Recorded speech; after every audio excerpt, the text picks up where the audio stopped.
یوه تازه ورځ، یو تازه ژوند، یوه تازه کیسه. راځئ چې خپلې کیسې سره شریکې کړو. د خندا شیبې مو، ملګرتیا مو،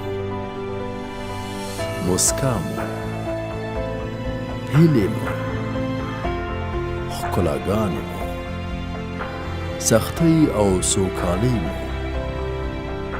د ژوند هره شیبه ښکلې ده، باید یو بل سره شریکې کړو تر څو ووینو، واورو، احساس وکړو چې تل د یو بل او یو ځای اوسو.